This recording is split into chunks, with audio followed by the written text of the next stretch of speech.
The cabin cost me $473 for the week. I kept thinking about that number while I turned off Highway 270 onto the gravel access road. 473. That was 2 weeks of groceries if I shopped smart. That was the electric bill for 3 months back home in Little Rock. That was money I didn't really have, put on a credit card that Peyton didn't know was nearly maxed. The tires crunched over the gravel. Dust rose up behind us in a tan cloud. August in Arkansas doesn't mess around.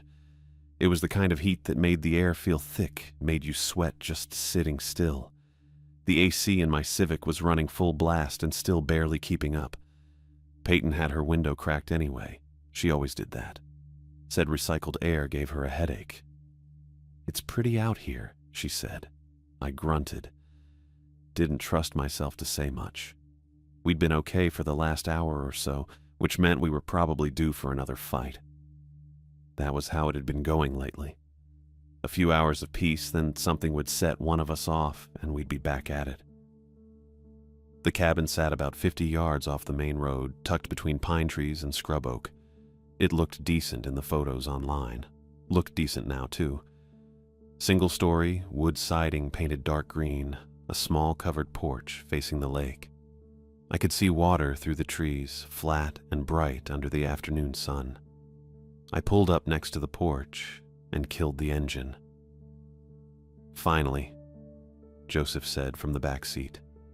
He had his phone out. Probably hadn't looked up the entire drive. 14-year-old kids. That was their whole world, that little screen. "Grab your bag," I told him. "And the cooler." Yeah. Peyton was already out, stretching her arms over her head. She had her hair in a low ponytail and was wearing legging things and a gray hoodie, even though it was 96 degrees. I didn't get it, but I'd stopped asking. I tried to treat it like a rare week off from my job at the Arkansas Department of Health. That's what I kept telling myself. A vacation, a break, time to reset with Peyton, maybe patch up some of the crap that had been building between us for months. Time to do the decent uncle thing and take Joseph fishing or whatever kids his age were into. But I couldn't ignore why we were really here. Sylvia had called me 3 weeks ago. My sister. She'd been crying, which wasn't unusual. Said she was in a bad spot. Said Joseph's dad was being a problem again and she needed to sort some things out, and could I please just take Joseph for a week? Maybe 2. I should have said no. I didn't. And then 2 days before we were supposed to leave, Sylvia stopped answering her phone. Texts went through, but she didn't reply. I drove by her apartment in North Little Rock, and her car wasn't there. The neighbor said she'd seen Sylvia leave with 2 suitcases 4 days ago. So now I had Joseph for the week, maybe longer. And I had Peyton, who'd made it real clear she thought this whole trip was a bad idea, and that I should have said no to Sylvia, and that I had a problem with boundaries when it came to family. She wasn't wrong. But what was I supposed to do? Let Joseph stay with his dad? That guy was a piece of work on his best days. I popped the trunk and started unloading. We'd packed light. My duffel, Peyton's rolling suitcase, Joseph's backpack that looked like he'd just shoved clothes in without folding anything, the cooler with sandwich stuff and drinks, a box of dry goods from Walmart. I'd stopped there on the way out of Little Rock and grabbed what I could.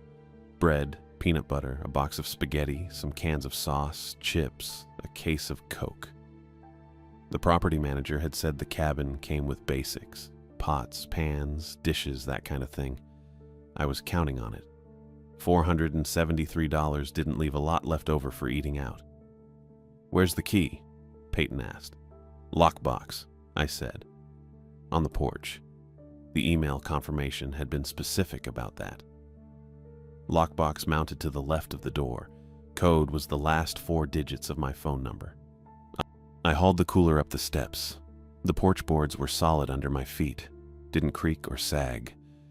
That was something. I'd rented a cabin in Heber Springs once, years ago, and the whole deck felt like it might collapse if you stepped wrong. The lockbox was right where it was supposed to be, black metal combination dial on the front. I spun it to 7283 and the latch clicked open.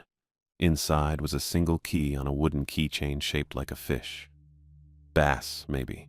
I'm not great at fish. I grabbed it.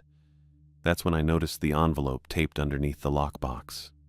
Manila, letter-sized with something written on the front in blue ink. To the one who paid, that was it. No name, just that. Peyton was coming up the steps with her suitcase. Joseph was still at the car, messing with his phone. "What's that?" she asked. "Don't know yet." I peeled the envelope off. The tape came away easy, like it had been stuck there recently. The envelope wasn't sealed, just tucked closed. I opened it. Inside was a single sheet of paper. Printer paper, standard weight. The text looked typed, but not like a computer, more like an old typewriter. The letters were slightly uneven, some darker than others. At the top, in bold, rules for your stay, then a numbered list. 1. Do not go to the shoreline after dark. If you hear your name called from the water, do not answer. 2. Keep a lantern burning on the porch from dusk until dawn. Battery is fine. It doesn't have to be flame. 3. If the water goes flat while the trees are still moving, go inside immediately. Lock the doors. 4. Do not whistle near the lake. Do not throw stones into the water after sunset. 5. If you see someone standing in the reeds at the north end of the property, wave once. Only once. Then go inside. 6. The cabin is safe as long as you follow these rules. The lake is old, and it remembers. I read it twice. Peyton was looking over my shoulder. What the hell is that? Some kind of, I don't know, rules, I guess. Let me see. I handed it to her. She scanned it, her expression shifting from curious to annoyed. "This is so stupid," she said, like genuinely stupid. "Who does this?" "The property manager, maybe. It's a gross prank, trying to scare people. Probably thinks it's funny." Joseph came up the steps, his backpack slung over one shoulder. "What's stupid?" "Nothing," I said. Peyton handed him the paper anyway. That was her thing lately. If I said one thing, she'd do the opposite just to make a point. Joseph read it, grinning. "Dude, is this place haunted?" "No," I said. "Do not go to the shoreline after dark." He read out loud, putting on a spooky voice. "If you hear your name called from the water." "It's a joke," Peyton said. Her voice had that clipped edge it got when she was irritated. "And it's a crappy one. You don't scare kids with stuff like this. It's not funny. It's just mean." "I'm not scared," Joseph said. He was still grinning. "I think it's cool. Like a creepypasta or whatever." I took the paper back from him and looked at it again. The thing that bugged me was how specific it was. Most pranks like this, they'd keep it vague. Spooky Lake, don't go out at night, maybe throw in a ghost story. This wasn't like that. This had details. The reeds at the north end, waving once, a lantern, battery, or flame, the water going flat while the trees moved. That last one didn't make sense as a joke. It was too weird, too particular. "Keith," Peyton was watching me. "You're not actually buying this, right?" "No," I said. "I'm not." "Then throw it away." "Yeah, okay." But I didn't. I unlocked the cabin door and brought the cooler inside. The front room was small but clean. A couch and a chair facing a brick fireplace. A kitchenette along the back wall with a 2-burner stove and a mini fridge. A table with 4 mismatched chairs. 2 doors on the left, probably bedrooms. 1 door on the right, bathroom. It smelled like pine cleaner and something faintly musty. Not bad. Just old. I set the cooler on the counter and put the paper down next to it. Peyton came in behind me, dragging her suitcase. She saw where I'd put the paper and shook her head, but didn't say anything. Joseph was already exploring, opening doors, checking out the bedrooms. "Can I have the one with the window?" he called. "Sure," I said. Peyton folded her arms. "You're really keeping that?" "I'm not keeping it. I just put it down. You didn't throw it away. I'll throw it away later." Keith. What? She looked at me for a long moment. Then she sighed and turned away, heading for the other bedroom. I stood there in the little kitchen, staring at the paper. I didn't believe any of it. I'm not superstitious. I don't do ghost stories or lake monsters or whatever this was supposed to be. I worked in public health. I dealt with real problems. Contaminated wells, improper septic systems, rats in restaurant kitchens, stuff you could see and measure and fix, but I didn't throw the paper away because it felt weirdly specific and detailed for a joke, and because something about the way it was written, the uneven typewriter letters, the plain manila envelope, the tape stuck under the lockbox where you wouldn't see it unless you were paying attention, made it feel less like a prank and more like a warning someone actually meant. I left it on the counter and went to unpack. I made spaghetti for dinner. Not fancy. Just the box from Walmart, and a jar of sauce I heated on one of the burners. Joseph set the table without being asked, which surprised me a little. Peyton poured 3 plastic cups of Coke from the case. We were about halfway through eating when the lights went out. Not a flicker, just instant black. Seriously? Peyton said. I pulled my phone out and turned on the flashlight. The beam cut across the table, showing Joseph's plate with a pile of noodles still on it. Peyton did the same with hers, angling it so we had 2 overlapping circles of light on the scratched wood surface. Is this normal? Joseph asked. Don't know, I said. First night. We kept eating. It felt weird, but what else were we going to do? The cabin was warm enough without the overhead light. I could hear the trees moving outside, a steady rustling that hadn't been there earlier in the day. Wind picking up, probably. Joseph finished first and asked if he could look around outside with his phone. Stay on the porch, I said. He got up and headed for the door. I heard it open, then his footsteps on the boards.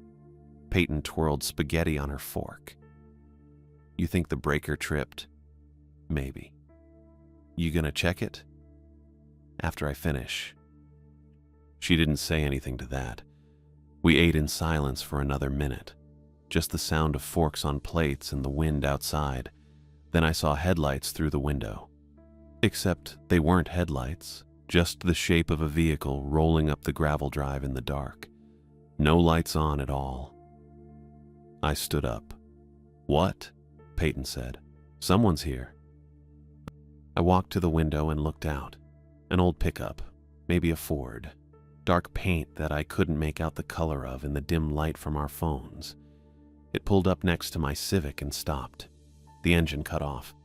Joseph came back inside. There's a truck. I see it. The driver's door opened and a woman got out. She moved across the gravel toward the porch without hesitation, boots crunching on the stones. She walked like she'd been here 100 times. I went to the door and opened it before she knocked. She was maybe mid-40s, solid build, dark auburn hair cut blunt at her shoulders. She wore jeans and a jacket that looked water-resistant, the kind you'd wear if you worked outside a lot. She stopped at the base of the porch steps and looked up at me. Evening, she said. I'm Iris Long, property manager. Keith Arnold, I said. We just got in this afternoon. I know. Owner told me you were coming. She glanced past me into the cabin, taking in Peyton and Joseph standing near the table with their phone lights still on. Power go out on you? About 10 minutes ago. She nodded. Happens all the time out here. Storm doesn't even have to be close. Grid's old and the lines run through a lot of trees. Usually comes back within an hour or 2. Okay, I said. I didn't know what else to say. It seemed like a long drive just to tell us that. Iris looked at me for a second, then asked, You find the rules?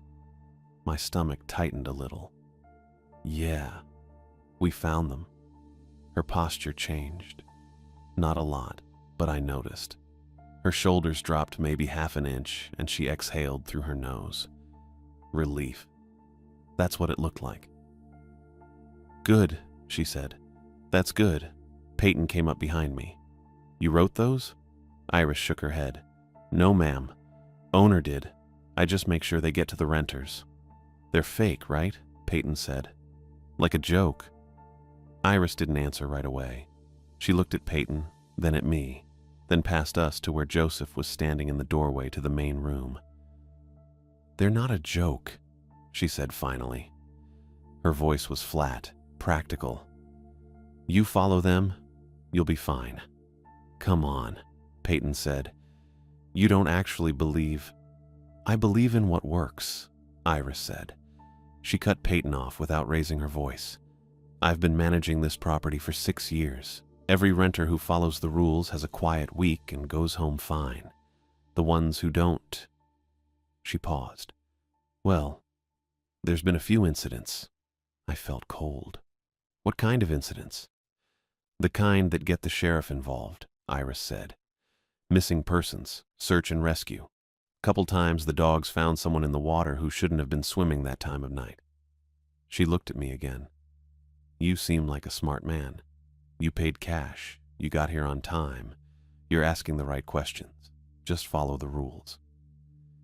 She turned and walked back down the steps before I could respond.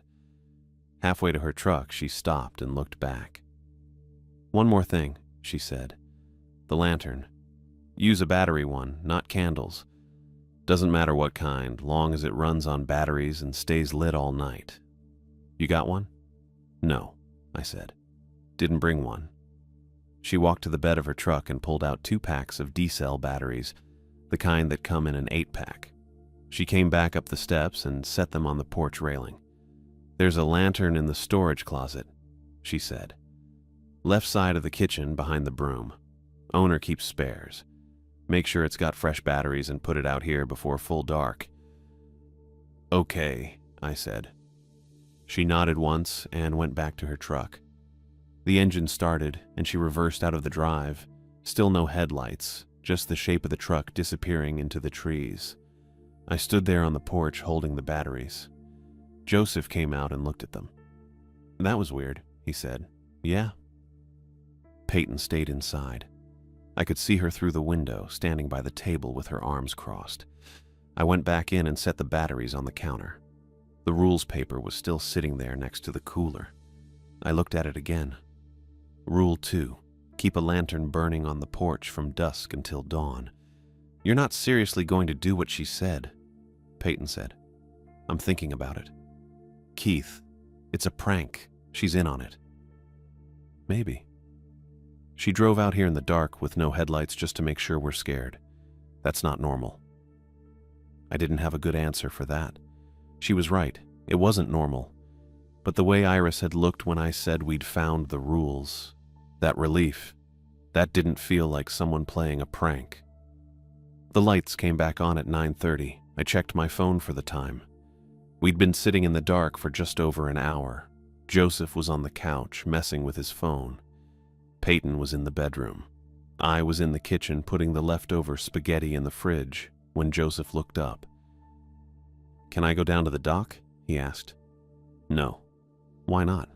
I've got a flashlight. It's after dark. So? So the rules say don't go to the shoreline after dark. He groaned. Uncle Keith, come on. Those are fake. Peyton came out of the bedroom. He's got a point. The porch light's on. We can see the dock from here. It's like 50 feet. Doesn't matter, I said. It's not even late, she said. And the rules are obviously just warnings for people who get drunk and fall in. Don't go swimming at night. Don't whistle around because it's rude to other campers. Don't throw rocks because you might hit a boat. It's common sense dressed up like a ghost story. I looked at her. Then why did Iris drive out here to make sure we found them? Because she's committed to the bid, Peyton said. Or because the owner's paranoid and makes her check. Either way, it's not real. You don't know that. Neither do you. We stood there looking at each other. Joseph stayed quiet on the couch, watching us. I'm not letting him go down there, I said. Of course you're not, Peyton said. Her voice had an edge now. Because you always have to be the one making the rules. You always have to be in control. That's not what this is. Isn't it? She stepped closer. You booked this place without asking me. You paid for it without telling me how. You decided we were coming here and I just had to go along with it. You said you wanted to get away. I wanted us to talk, Keith, not run off to some creepy cabin in the woods where you can pretend everything's fine. My jaw tightened. We're not doing this right now. When are we doing it? You won't talk about the credit cards. You won't talk about your sister. You just make decisions and expect me to follow them. Joseph got up from the couch. I'm going to go to my room. You don't have to, I said. Yeah, I do. He walked past us and closed the door behind him. Peyton and I stood in the kitchen. The light overhead was too bright after the dark. It made everything feel harsh. I'm trying to keep us safe, I said quietly. From what? A piece of paper? From whatever's out there that made someone write that paper. She laughed, but it wasn't a happy sound. You don't even believe in this stuff. You're just using it as an excuse to control what we do. That's not fair, isn't it? I didn't answer. My hands were shaking a little, so I put them in my pockets. Peyton shook her head and walked back to the bedroom.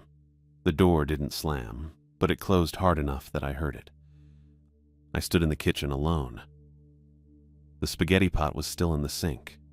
The rules paper was still on the counter. The 2 packs of batteries Iris left were sitting next to it. I thought about packing everything back in the car, driving home tonight, calling the owner in the morning and asking for a refund, knowing I wouldn't get one. Maybe Peyton was right. Maybe I was using the rules as an excuse. Maybe I just wanted control because everything else in my life was falling apart and this was the one thing I could manage. Or maybe the rules were real and I was the only one taking them seriously. I didn't know. I stood there in the bright kitchen and wondered if we should just leave. I stood at the window at 10:12 p.m., still thinking about leaving, still running through it in my head. Pack the car, drive back in the dark, find a motel somewhere off 270. Probably wouldn't make it past Hot Springs before Peyton asked what the hell I was doing. Probably wouldn't have an answer that didn't sound paranoid. Then the lake went quiet. Not gradual, all at once. The frogs had been going steady for the last hour. That thick chorus you get near water in Arkansas this time of year. Background noise. The kind you stop noticing until it cuts out. It cut out. I registered it in a rush. Frogs stopping like someone flipped a switch. Wind still moving the treetops. I could see the pines swaying near the shoreline, branches dipping and rising. But the water went flat, completely flat, black and glassy, smooth as poured resin. No ripples, no movement at all. The rules snapped back into my head. If the water goes flat while trees are still moving, go inside immediately and lock doors. Get away from the windows, I said. Peyton looked at me from the couch. Joseph was still at the table with his phone. Close the curtains, I said. Louder that time. Keith, what? Keith. The voice came from outside, close to the cabin, maybe 10 feet from the window. It was Peyton's voice. Exact. Not close. Not similar. Her voice. Same pitch, same cadence, same slight rasp she gets when she's tired. Peyton was still on the couch. Her mouth wasn't moving. Joseph shifted toward the door. Instinct, probably. Curiosity. That 14-year-old reflex to check things out. I grabbed his arm. Hard. Harder than I meant to. My fingers dug into his bicep and he made a small noise, startled. Peyton stood up fast. Keith, you're hurting him? Keith? The voice again, quieter this time, like someone trying not to wake the house. Soft and careful and patient. Still Peyton's voice. I didn't answer, didn't move. Joseph's arm was tense under my hand and I realized I was still gripping him too tight. I loosened my fingers but didn't let go.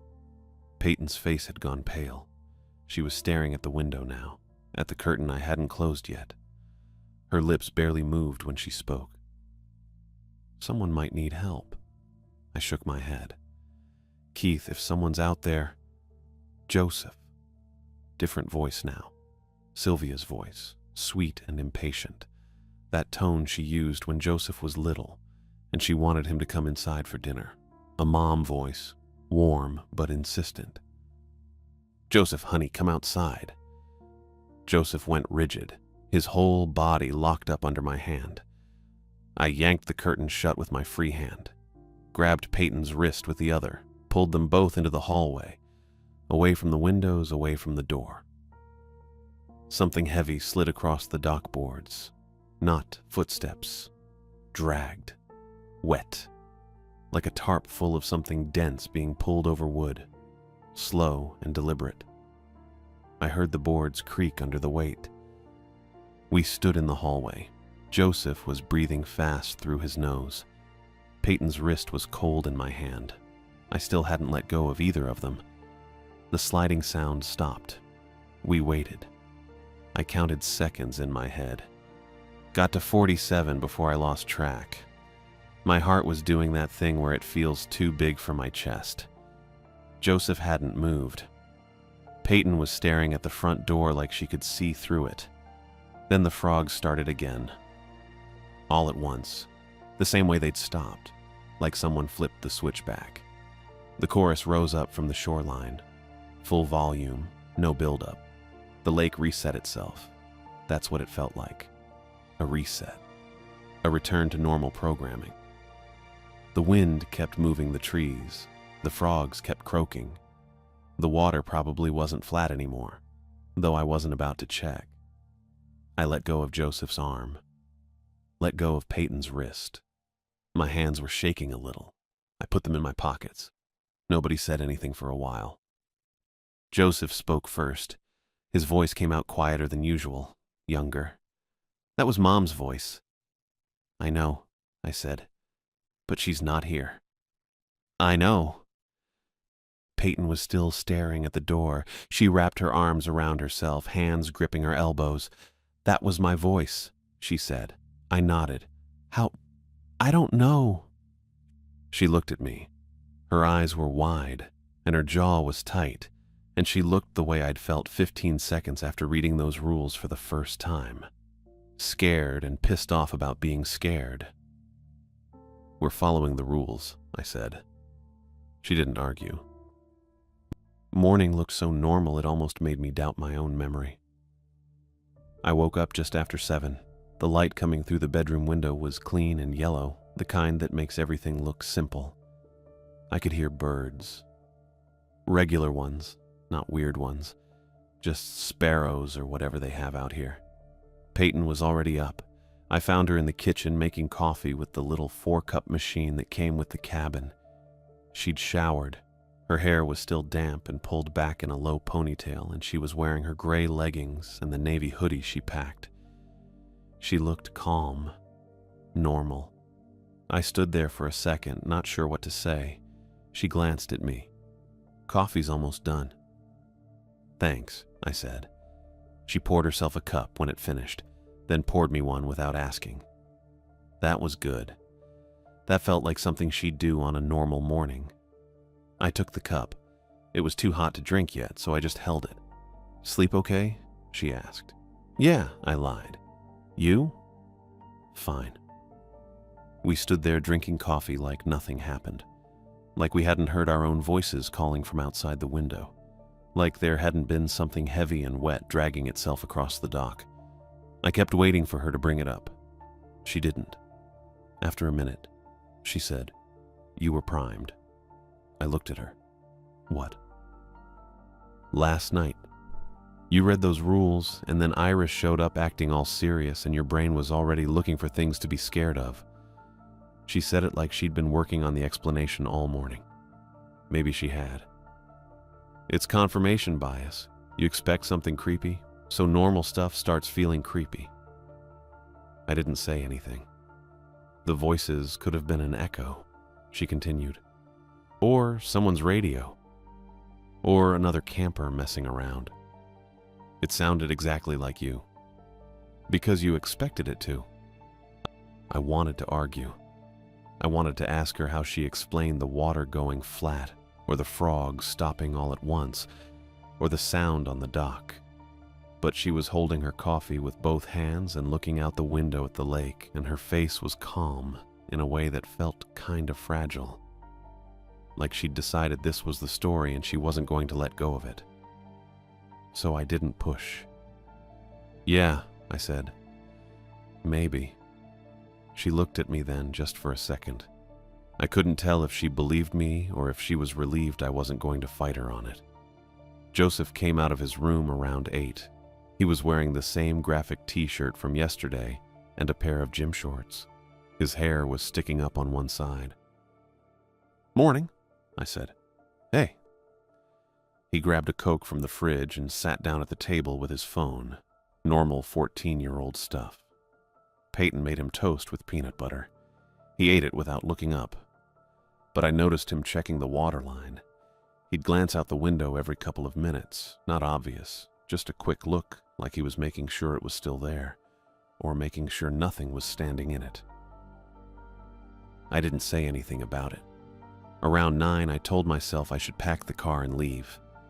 That would be the responsible thing. The smart thing. Drive back to North Little Rock, find Peyton and me a cheap motel for the rest of the week, maybe drop Joseph off with one of Sylvia's friends if I could track one down. But I didn't, partly because of the money. $473 I didn't have, already gone. If I left now, that was just waste. And I'd still need to pay for a motel somewhere else, which would go on the same credit card Peyton didn't know about. But partly because I hated the idea that a piece of paper taped under a lockbox had spooked me. That was it, really. I hated that I was scared. So I stayed. Around 11:30, I told them we were going into town. Joseph perked up a little at that. Peyton just nodded and grabbed her purse. The drive into Hot Springs took about 25 minutes. I followed the gravel access road back to Highway 270, then took it south past a bunch of campgrounds and bait shops, and a Sonic with a faded sign. The highway curved through low hills covered in pine trees. Peyton had her window cracked and her elbow on the sill. Joseph was in the back with his earbuds in. We hit the Walmart just past noon. It was one of the big ones, the kind with a grocery section and a garden center and aisles that go on forever. The parking lot was half full. I parked near the entrance and we all got out.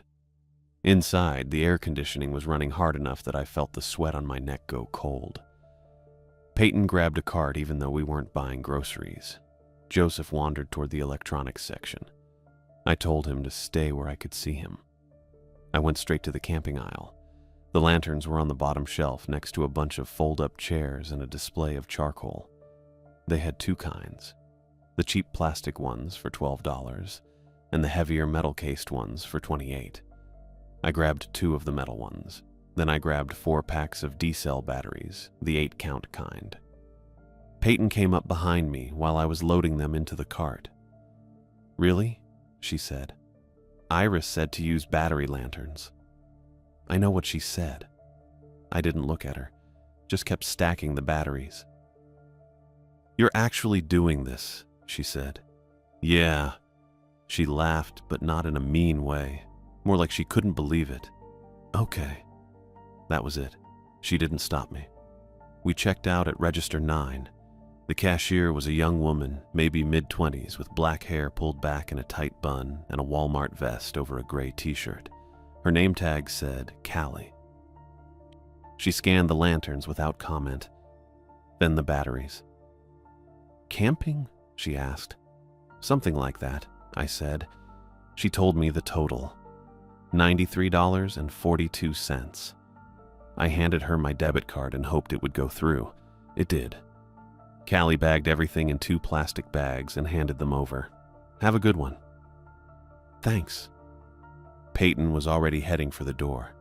Joseph was trailing behind her, looking at something on his phone. We walked across the parking lot to a Subway in the same plaza. It was one of those strip mall ones, squeezed between a Hibbett Sports and a vape shop. The windows had decals advertising a 6-inch sub for $5. Inside, there were 3 people ahead of us in line. The guy behind the counter was maybe late 20s, Black guy with short hair and a trimmed goatee, wearing a subway cap and a green polo. His name tag said Thomas. When it was our turn, I ordered a turkey sub on wheat. Peyton got a veggie. Joseph got a foot-long meatball with extra cheese. Thomas worked fast. He didn't make small talk. Just built the sandwiches and wrapped them in paper and slid them into a plastic bag with napkins and 3 bags of chips. "Anything else?" he asked. 3 Cokes, I said. He rang it up. $22.16. I paid with the debit card again. Thomas handed me the bag. "Y'all have a good day." "You too." We ate in the car with the windows down. It was hot, but not unbearable. Joseph finished his sandwich in about 4 minutes. Peyton picked at hers. She looked at me while she was chewing. "You really think those lanterns are going to do something?" "I don't know," I said. "But you bought them anyway." "Yeah." She shook her head, but she was almost smiling. "You're so weird." I didn't know what to say to that, so I just kept eating. We got back to the cabin a little before 4. I carried the Walmart bags inside and set them on the kitchen counter. Peyton went straight to the bedroom. Joseph stood in the doorway for a second, looking out at the lake. "Can I fish?" he asked. I looked at him. "Where?" "Over there." He pointed to the left side of the property where the shoreline curved into a shallow inlet. There were reeds growing thick along the edge. "I saw some good spots earlier." I thought about it. The sun was still up. It wouldn't be dark for hours. "Yeah," I said. "Just stay where I can see you." "Cool." He grabbed his fishing rod from the porch. Sylvia had packed it in the trunk, one of the only useful things she'd sent with him, and headed down toward the water. I watched him go. He was wearing his sneakers and his hat, the one with the base on it. He looked like a regular kid going fishing. Peyton's phone rang inside the cabin. I heard her answer it. Her voice clipped and professional. "This is Peyton." A pause. "Tammy, I'm on vacation." I stepped back inside. Peyton was standing in the bedroom doorway with her phone pressed to her ear.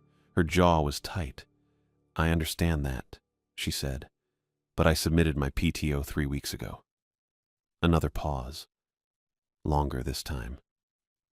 "No, I can't check the schedule from here. I don't have my login." She listened for a while, her face getting more annoyed. "Fine," she said finally. "I'll call you tomorrow." She hung up and shoved the phone in her hoodie pocket. "Work?" I asked. "Tammy." She said the name like it tasted bad. "She wants me to confirm my shifts for next month because apparently someone messed up the schedule and now they're short on coverage. Can't they figure it out without you?" "You'd think?" She went into the bedroom and closed the door halfway. I heard her moving stuff around, probably unpacking or repacking or just doing something with her hands. I went back outside. Joseph was down by the water, standing on a flat rock near the inlet. He'd already cast his line. I could see the little red bobber floating about 10 feet out, just past the reeds. I sat down on the porch steps and watched him. The air smelled like pine and water. There was a light breeze moving through the trees. The lake was calm, just a few small ripples where the wind touched it. Normal. I watched Joseph's line bob up and down with the current. He adjusted his grip on the rod, shifted his weight. Patient. Quiet. Then something moved in the reeds, not on Joseph's side, on the other side of the inlet, maybe 30 yards across the water. The cattails shifted, bent sideways like something was pushing through them. I stood up. The reeds parted. An arm rose above them. Not a normal arm, too long, maybe, or the angle was wrong, but it was arm-shaped, pale. It waved, not slow, not casual, fast, rapid, back and forth like it was trying to get someone's attention. Joseph saw it. He turned toward the reeds, still holding his fishing rod in one hand. Then he smiled. He lifted his other hand and waved back, with both hands. He dropped the rod on the rock and waved with both arms over his head. big, sweeping motions, grinning like he'd just spotted a friend across a parking lot. "Hey!" he shouted. The rule hit me like a warning flare. If you see someone standing in the reeds at the north end of the property, wave once, only once, then go inside. Once, not twice. Not with both hands, not while shouting. Once. I was already moving down the steps, my boots hitting gravel, then dirt, then the flat rocks near the waterline. "Joseph," I called. He didn't hear me. He was still waving, both arms up, looking thrilled. Like this was the coolest thing that had happened all day. The arm in the reeds waved back. Faster now, almost frantic. "Joseph," I shouted. He turned, still smiling. "Uncle Keith, someone's over there." I grabbed his shoulder and pulled him back from the water's edge, hard enough that he stumbled. "Hey, inside," I said. "Now." His smile dropped. "What? I was just... now." I didn't look back at the reeds. I kept my hand on his shoulder and walked him up toward the cabin, moving fast but not running. Running felt like it would make something worse. Behind us, I heard the cattails rustling. I didn't turn around. I waved once, sharp and quick, just my right hand, up and down, nothing friendly about it. Then I grabbed Joseph's shoulder and hauled him backward off the rock. He made a surprised noise, half laugh, half protest. His sneakers slipped on the wet stone and I had to catch his arm to keep him upright. The fishing rod clattered onto the gravel. "Hey, I was inside," I said. "Now." I didn't let go of his arm. I pulled him up the slope toward the cabin, my other hand on his back, pushing him forward faster than he wanted to go. The waving in the reeds stopped, just like that. The second I turned Joseph away, the arm dropped and the cattails went still. I looked back over my shoulder. Couldn't help it. Something pale lifted in the reeds, just enough to clear the tops of the cattails. Maybe a face, maybe not. It was the wrong shape for a face, or the right shape put together without understanding how the pieces worked. The mouth sat wrong, too wide, or too low, or both. I couldn't tell from 30 yards away, and I didn't want to get closer. It didn't move toward us, didn't rush the shoreline or slide into the water. It just held still, like it was listening. Joseph twisted in my grip, trying to look back. "Uncle Keith, what? Don't look at it." "At what?" "Just walk." I pushed him up the last few feet of slope, across the gravel, onto the porch. My hand was shaking when I reached for the door handle. I shoved Joseph inside ahead of me and followed, pulling the door shut hard enough that the frame rattled. Peyton was standing in the kitchen with her phone still in her hand. She'd ended the call. Her eyes went from me to Joseph and back. "What happened?" "We're leaving," I said. "Right now." Joseph pulled his arm free and rubbed the spot where I'd been gripping him. "Red marks, probably." I didn't apologize. Peyton set her phone down on the counter. "What are you talking about?" "Packing the car, driving back tonight. We're not staying here." "Keith." "I'm serious." She looked at Joseph. "Are you okay?" He nodded, but he was staring at me, not her. There was someone in the reeds. I waved, and Uncle Keith freaked out. "It wasn't someone," I said. Peyton's jaw tightened. "You're misreading everything." "I'm not." He probably waved at a fisherman, or a neighbor, or someone from another cabin. It wasn't a fisherman. You don't know that. I grabbed the rules paper off the counter where I'd left it that morning, held it up. "Rule 5. If you see someone standing in the reeds at the north end of the property, wave once, only once, then go inside." "I know what it says." Joseph waved with both hands. He shouted he broke the rule. Peyton crossed her arms. "So what? Nothing happened. You dragged him inside, and now you want to leave because a piece of paper told you to wave a certain way. It's not about the paper. Then what's it about?" I didn't have an answer that wouldn't sound paranoid. The arm was too long. The face was wrong. It didn't move like a person. None of that would convince her. "I saw something," I said finally, "in the reeds." After Joseph waved. "What did you see?" "I don't know." "You don't know or you won't say?" "Both," she laughed, not a happy sound. "This is what you do. You decide something's dangerous and then you make everyone follow your rules without explaining why." "I'm trying to keep us safe." "From what? A fisherman? A reflection? Your own paranoia?" Joseph was watching us, quiet, the way he got when Sylvia and I used to argue about her bills or her boyfriend or whether she was drinking again. I took a breath. "The rules aren't a joke. Iris said people who don't follow them end up—" "Iris is part of the prank," Peyton said. "Or she believes it, which is worse. Either way, I'm not leaving because you got scared." "I'm not scared. Then why are we packing?" I didn't answer.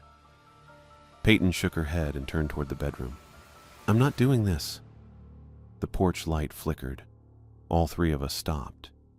Peyton looked at the ceiling, the light fixture over the kitchen table, the lamp by the couch. None of them were on. It was still daylight, maybe another hour before sunset, and we hadn't turned on any interior lights. But the porch light was on.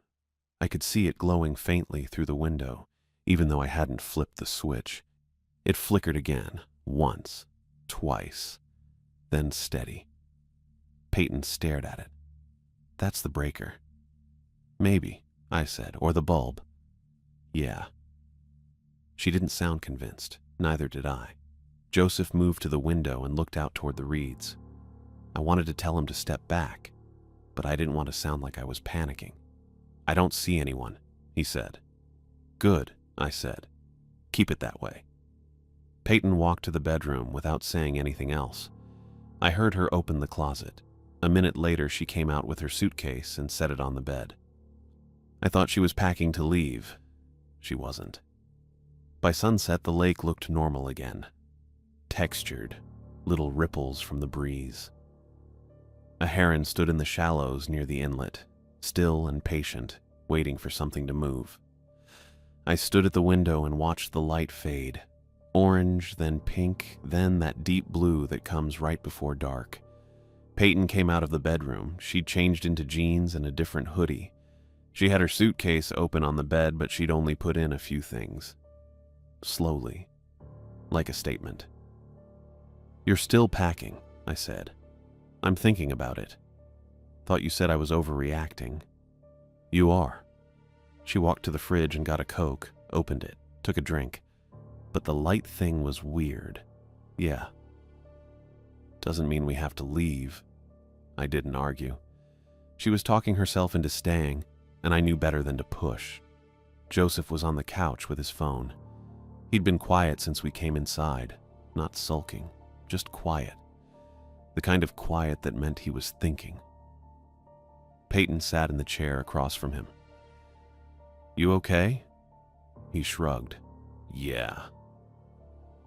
"Your uncle didn't mean to scare you." "I'm not scared." "Okay." He looked at me. "What did you see in the reeds?" I thought about lying, telling him it was nothing, just a shadow, just my eyes playing tricks. But he'd know. "I don't know what I saw," I said, "but it didn't look right." "Like how?" "Like it wasn't a person." He nodded, didn't ask anything else. Peyton looked at me over the top of her Coke can. "You really want to leave?" "I think we should. Because of the rules. Because something's wrong here." "Wrong how?" "I don't know. But Iris drove out here without headlights to make sure we had the rules. She brought batteries. She looked relieved when I said we'd found the paper. That's not a prank. So what is it?" "A warning." Peyton set the can down on the side table. "You don't believe in this stuff. Ghosts, monsters, whatever you think is in the lake." "I don't." "But you want to leave anyway." "Yeah." She looked at Joseph, then back at me. "We already paid." I know. $473. I know. And you want to leave after one night? Yeah. She didn't say anything for a long time. Just sat there, arms crossed, staring at the floor. Then Joseph went quiet. Not regular quiet. The kind of quiet where you stop moving because you're listening to something no one else can hear. "Joseph," I said. He didn't answer. "Joseph." He looked up. His eyes were unfocused. "Do you hear that?" "Hear what?" "Mom." My stomach dropped. Peyton sat forward. "What?" "She's calling me." He stood up, still holding his phone, and walked toward the door. "She sounds mad." I stepped in front of him. "Joseph, stop." "She said I haven't called her. She's been waiting." "That's not your mom. It sounds like her." "I know, but it's not." He tried to step around me. I put my hand on his chest, not hard, just enough to stop him. "She's on the dock," he said. "She wants me to come outside."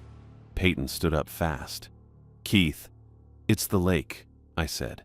"Same thing as last night. It's using her voice." Joseph blinked, focused on me. "But it sounds exactly like her." "I know." "How does it know what she sounds like?" "I don't know." He looked at the door, then back at me. "Is she really out there?" "No." "How do you know?" "Because your mom's in North Little Rock, or somewhere else. But she's not here." His face crumpled a little, not crying, just young. 14, going on 8. "Then who's calling me?" "Nothing good," I said. Peyton moved to the window and looked out. I wanted to tell her not to, but I was still holding Joseph in place. "I don't see anyone," she said. "You won't," I said. "Not until it wants you to." She turned around. Her face was pale. "This is real." "Yeah." "The rules, the voices, all of it." "Yeah." She looked at Joseph, then at me. "We should leave." "I know. Right now." "In the morning," I said. "It's already dark." "I don't care. I'm not driving that road at night. Not after this." She opened her mouth, closed it, nodded. Joseph was still staring at the door. I can still hear her. I needed to break his focus, get him thinking about something else, anything else. The Walmart bags were still on the counter.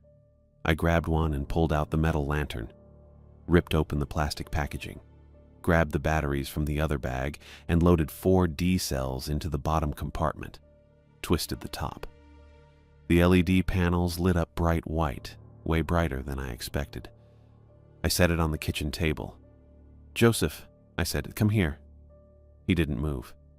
"Joseph, look at me." He turned his head, slowly. "Sit at the table." He walked over, sat down, still holding his phone. I pulled the chair around so he was facing the lantern instead of the window. "Look at the light, not the door, not the windows, just the light." He stared at it. "If you feel like you want to go outside, I want you to count your breaths, in and out, slow. You know how to do that?" He nodded. "Show me." He breathed in through his nose, out through his mouth, in, out. "Good. Keep doing that." Peyton was watching me. "Will that work?" "I don't know, but it's better than letting him stare at the door."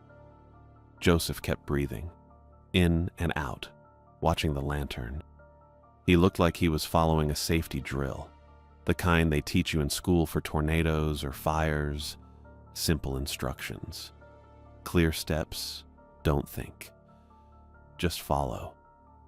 I stood behind his chair and put my hand on his shoulder. He didn't pull away. Outside, the wind picked up. I could hear it moving through the pines, the water lapping against the dock. And underneath that, faint and distant, I could hear something calling. Not my name, not Peyton's, Joseph's. I tightened my grip on his shoulder. He kept breathing, kept staring at the light. The sun was gone. Full dark now. Night settling in around the cabin, pressing against the windows, testing the locks. I could feel it coming back around. At 10:03, the frogs cut out again. I was standing by the sink with the lantern on the counter next to me, watching Joseph at the table. He'd stopped counting somewhere around 400. His eyes were still fixed on the light, but his lips weren't moving anymore. The silence hit like someone had flipped a switch. No build. Just nothing. I turned toward the window. Couldn't see through the curtain, but I knew. The lake had gone flat again. Then I heard it. That scraping sound from last night. The wet sliding drag across the dock boards. Closer this time, right at the shore end of the dock, maybe 15 feet from the porch. "Keith!" Peyton's voice was tight. She was still standing near the hallway, arms wrapped around herself. I moved to the front window and yanked the curtain shut. Then the one on the side. Joseph didn't move. I crossed to the bedroom doors and pulled those curtains too, the fabric bunching in my fist. "What are you doing?" Peyton asked. "Closing the curtains." "I can see that." I didn't explain. I just kept moving. Kitchen window, bathroom window. Every piece of glass in the cabin got covered. When I came back to the main room, Peyton was standing in the middle of the floor with her hands at her sides. Her fingers were opening and closing. "I can't do this," she said. I waited. "I can't just sit here and wait for—" She stopped, shook her head. "We should run for the car. Right now. Just get in and go." "No. Keith, we can't just—" "The Subaru's parked 20 feet from the shoreline." I kept my voice level. "We'd be silhouettes the whole way. Whatever's out there would see us coming. So what, we just wait?" "We wait until morning." She stared at me. Her jaw was tight and her eyes were too wide. She looked the way I felt. A knock came at the door. Not loud, polite even. 3 taps, evenly spaced. Joseph's head snapped toward the sound. Peyton went rigid. I grabbed the lantern off the counter and moved toward the entryway, holding it up so the beam pointed at the door. My other hand went out to the side, blocking Peyton from moving forward. "Don't," I said. She didn't answer. The knock came again, same rhythm. 3 taps, then a voice from outside. "Peyton!" It was her voice, exact pitch, exact tone, tired and hurt like she'd been locked out in the cold and couldn't understand why no one was letting her in. "Peyton, please." Next to me, the real Peyton made a choked sound. Her whole body jerked forward. I caught her arm. "Don't." She ripped free. Hard enough that I stumbled back a step. She crossed the room in 4 strides and reached for the deadbolt. "Peyton, stop!" The bolt slid back with a metallic click. She turned the handle. I lunged. Too late. The door swung open. Darkness poured in. Not just the absence of light. Something thicker. And the smell. Lake water and rot and something underneath that I didn't have a name for. I raised the lantern. In the beam stood a figure shaped like Peyton. Same height, same build. Same blonde hair pulled back in a low ponytail. But the face was wrong. It was her face, mostly. The features were in the right places. But it looked like someone had tried to copy it in a hurry. The eyes didn't reflect the light the way they should. Too flat. Too dark. And the mouth was moving, opening and closing, like it was remembering how to form words. Behind me, the real Peyton made a sound. Small and broken. I heard her step backward. 1 step. 2. The thing on the porch tilted its head. Water dripped from its hair onto the boards. Its clothes were soaked, clinging to its frame. It raised one arm and waved. Once. Slow and deliberate. I didn't think. I just moved. I dropped the lantern and tackled Peyton sideways, away from the threshold. We hit the floor hard, my shoulder taking most of the impact. Then something grabbed her ankles. She screamed, a sharp, high sound that cut off as she started sliding. Across the floor, toward the open door. I lunged forward and caught her wrists. Her skin was cold, too cold, like she'd been outside for hours. "Keith, I've got you." But I didn't. Whatever had her was strong, stronger than me. She kept sliding, and I was being dragged with her. Behind us, Joseph was crying. I could hear him in the hallway, still trying to count through the sobs. 501, 502. I dug my heels into the floorboards. It didn't help. Peyton's fingers were slipping in my grip. Her palms were slick with sweat or lake water or something else. I reached out with one hand and grabbed the door frame, used it as an anchor. "Don't let go," Peyton said. Her voice was shaking. "Keith, don't let go." "I won't." But her fingers slipped. Just a little, then a little more. I tightened my grip, felt her wrist bones grinding under my hands. She screamed again, and then she was gone, ripped out of my hands in one smooth pull. She slid across the threshold and into the dark, her body disappearing so fast I didn't have time to grab for her again. The door swung shut, not slammed, just clicked softly into place like someone had closed it carefully from the outside. The scraping sound stopped. Everything stopped. I was on the floor, on my knees, staring at the door. My hands were still in the air, fingers curled around nothing. Joseph was crying harder now. I could hear him choking on it. I didn't move, couldn't move. My brain was trying to process what had just happened, but it kept hitting a wall. Peyton was outside. Peyton was gone. Something took her. No. I stood up. My legs shook, but they held. I grabbed the lantern off the floor and turned toward the hallway. Joseph was sitting against the wall with his knees pulled up to his chest, arms wrapped around his head. His whole body was shaking. "Joseph." He didn't look up. I crossed the room and crouched in front of him, put one hand on his shoulder. "Joseph, we're leaving. Right now." He didn't respond. I pulled his arms away from his head. His face was red and wet, eyes squeezed shut. "Look at me." He opened his eyes. They were unfocused, pupils blown wide. "We're going to the car. I need you to stand up."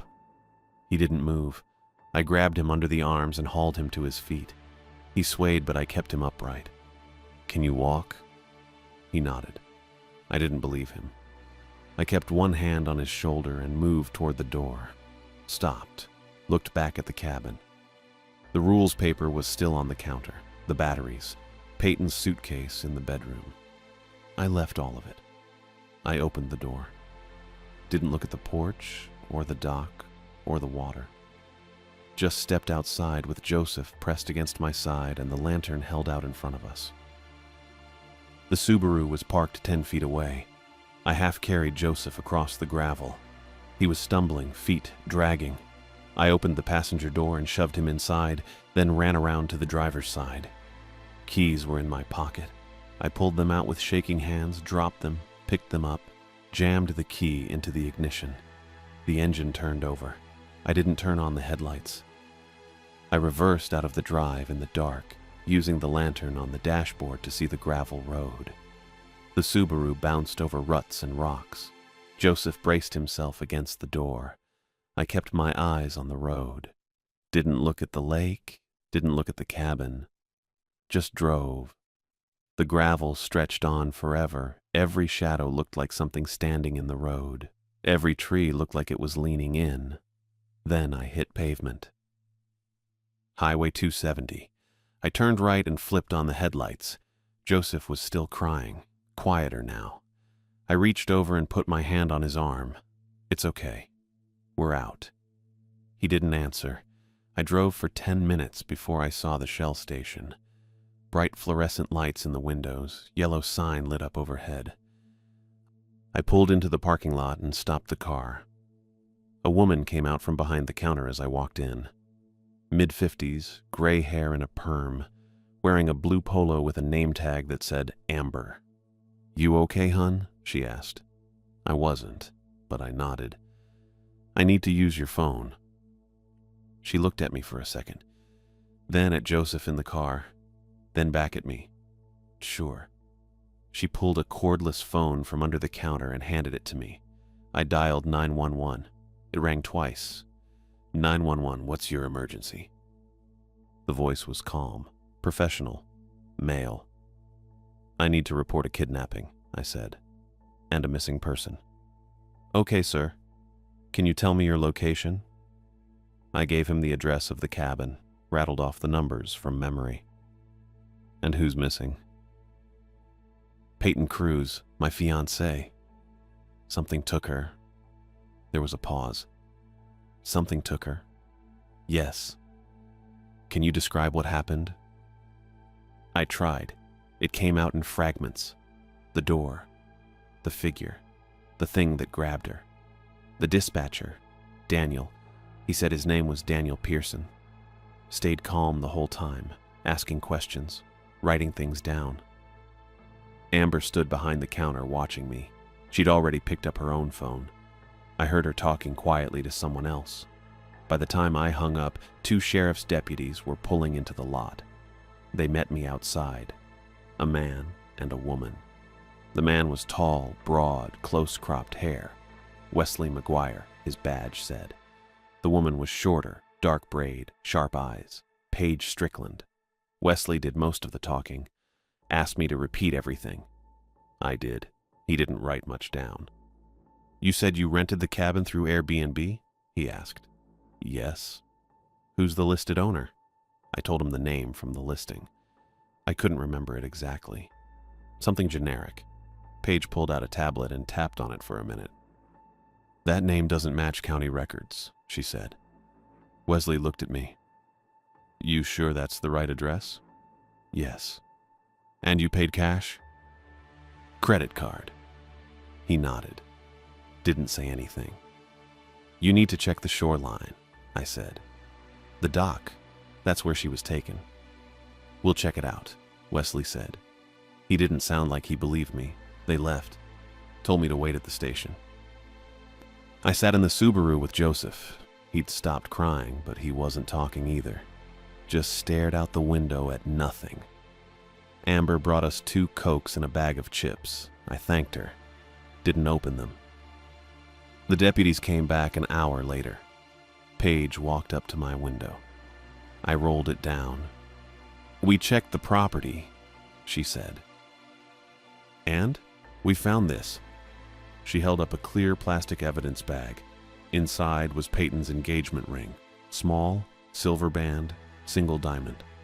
It was on the dock, Paige said, placed right in the center, next to a set of D-cell batteries, wet. I stared at the bag. That's it? I asked. That's it. No footprints? No sign of her? No, sir. Wesley stepped up next to her. We're opening a missing person report, he said. We'll have search and rescue out there at first light, but right now there's nothing else we can do. I nodded. They asked me a few more questions, took my contact information, told me to call if I remembered anything else. Then they left. I sat in the car for another 20 minutes, watched the sky start to lighten in the east. Joseph finally spoke. Where are we going? Little Rock, I said. I started the engine and pulled out of the lot. The drive back took 2 hours. Joseph fell asleep somewhere past Hot Springs. I kept both hands on the wheel and my eyes on the road. The missing person report was open. The deputies had my number. They'd call if they found anything. But they wouldn't. I knew that. Whatever took Peyton wasn't something they'd find with search dogs and sonar. I pulled into my apartment complex a little after 8 in the morning. Carried Joseph inside. He woke up enough to walk, but he didn't say anything. I put him on the couch and covered him with a blanket. Then I sat at the kitchen table and stared at my phone. No missed calls, no texts, just a missing person report and a wet engagement ring in an evidence bag. That was it.